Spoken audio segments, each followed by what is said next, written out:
33 miles, thank you very much. Well done, 33 miles, it's like... How long did that take you? 6 hours and 35 minutes. So you're doing... It's 50 kilometres, 50.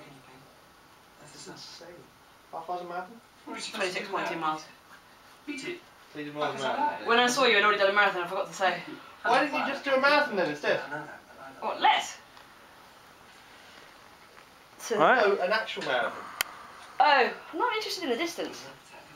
I'm starving. I was only going to do 30 miles and I was like, oh, actually, I'm not in pain yet. Well, I was in a bit of pain, but not like a lot of pain. You're only going to do 30 miles. Yeah, but then I was like, oh, I'll do another lap. 2 hours, 3 miles. Why not? Alright, thanks. Bye. Just ran 33 miles in my local park, which actually took 6 hours and 35 minutes. But that is, well, it's off, most of it off-road, mud and grass, just a little bit of it on pavement, and it's all hills. So that was alright. 6 hours 35 minutes. Slowed down loads after 4 hours, 5 hours, 4 hours. Down to like a minute mile pace, and then towards the end 12-minute mile pace, but finished off the last mile with a 9-minute mile pace. Feeling alright. It was fueled up the whole time. Just some feet slightly uncomfortable. Felt my calves twitch a couple of times. Most of my lower back is what was giving me trouble, same as last time. Last big run, which was 28 miles. Yeah, I think that's last year or the year before. Yeah, this is my New Year's Day run. Today is New Year's Day. Good start to the year, clear the head. Oh yeah, some stuff on the way, but I ran out of electrolytes. I rather stupidly just filled one bottle with what was probably enough for 1 hour's worth of salt replacement, which was one of the most important things. I had protein bars with fruit inside and stuff, so sugar was covered. So I knocked on someone's door in the end and asked them for some salt. Just half a teaspoon. I didn't, and put it in one bottle of water. Didn't even drink all of it. But I feel alright. I don't feel like my sodium was lacking. Just dizzy at one point, just for like a second when I walked into the shop. I walked into a shop to buy some ginger beer. But ended up drinking 2 cans of that in the end for the sugar. Yeah, just when I saw the light, I felt dizzy for a second. So I think that's not bad going there. Things to remember for next time. Don't forget to cut your toenails. It really hurts when you bang your toenails on your trainers. Cheers, by the way. Oh, I just wanted to show you my shoes. And you see how caked in mud they are. They're pretty soaked. A little bit muddy, not too bad though, eh? Luckily it didn't rain. If it had rained,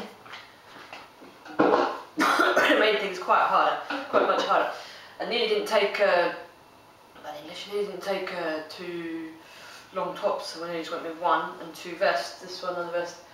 I didn't think I'd need it, but thank God I did. I've got to remember next time that it gets colder as you run for longer, as your levels and everything starts to go down. As well as it gets colder because it's night time. So I only had 1 hour of light actually, because of my fault, left late, went to bed late last night, New Year's Eve. And yeah,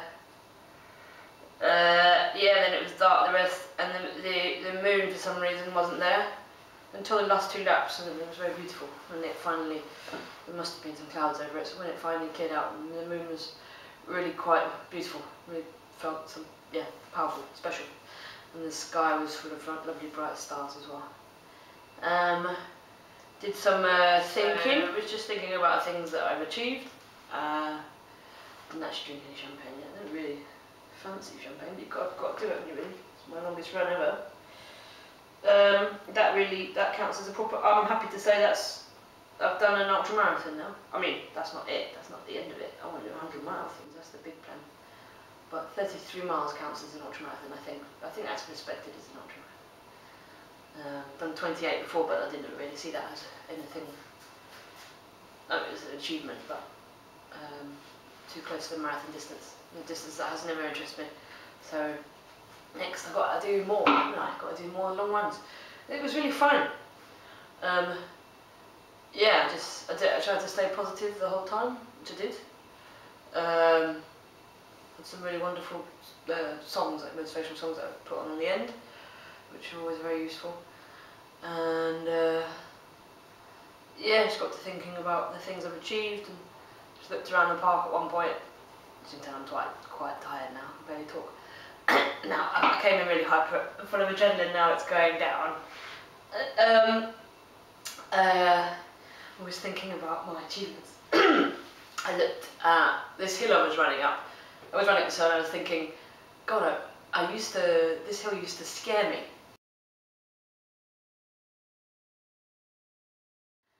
And I used to have to attack that hill every time I went up it. And then I realised you've got to respect hills, you've got to respect, in the end, mountains. You've got to respect them for all their history, their power, what they have over you. Everything they've been through, all the good and bad that's come across them, everything that's contained underneath them. So I always say you have to love the hill. So when I'm running up a hill, I say love the hill in my head. That works pretty well for me. Instead of hating it and attacking it like I used to, aggressively. It just puts you out of breath, doesn't it? It's got to be with it. And yeah, so I was running up that hill, and then I looked over at another hill that later, I don't know how much long later, since I've been running in that park, like I don't know, a year or whatever, who knows.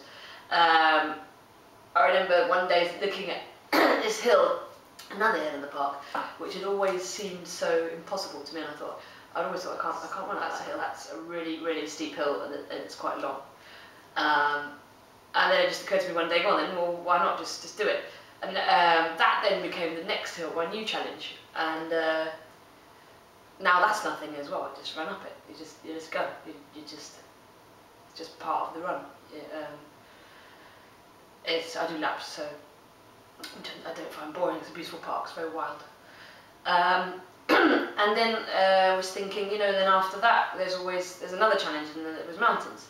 So there's nothing that feels better. Still haven't drunk any champagne. Okay, now. There's nothing that feels better. It tastes quite nice. Then running in mountains for me is beautiful. Everything's free and wonderful and perfect, and you're at one with nature. You really see yourself, and yeah, it's not comfortable running up a mountain. Of course, it's not. Neither was that little hill when I started. But as I say, you can never really grow as a human being unless you're outside your comfort zone. And I think that's true, and you've got to keep pushing the bar up. And I've run up mountains, but there's bigger mountains, and those are my next stepping stones. Those plateaus that I want to reach. And yeah, I'll reach them, just need to go for it, no? How many people have stood at the bottom of a mountain and never gone up it? Too scared of failing, falling back down. Not just mountains, I mean about life. All of us do that. There's things that I'm scared not to fail. But anyway, so it just made me think about it. I have to say, I'm feeling not too bad. I'm going to go stretch because my lower back always gives me trouble. But to be fair, if I sat by the telly for 6.5 hours, certainly if I sit on a coach for 6.5 hours or a plane, I get a lot of pain. So it would be similar to this. So I've managed to run 33 miles and have the same pain. It's quite interesting, isn't it? Most people can sit by the telly for that long. That would drive me bonkers.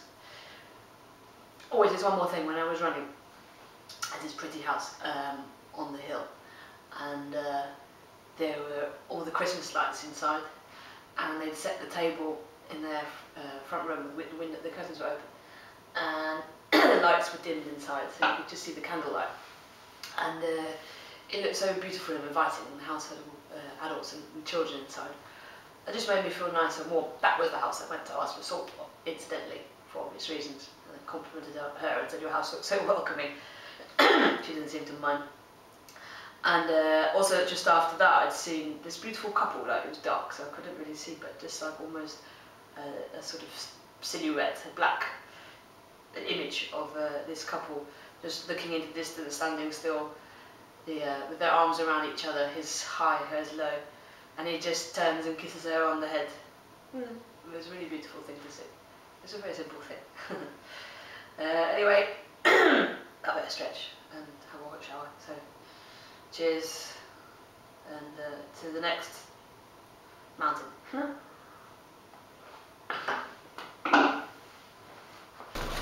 Right, got my running fuel. Plant it in the bushes. See you later, Dad. Thanks for the lift. Probably going to walk through that bit. Ay, hombre, yo soy Rayer, ey.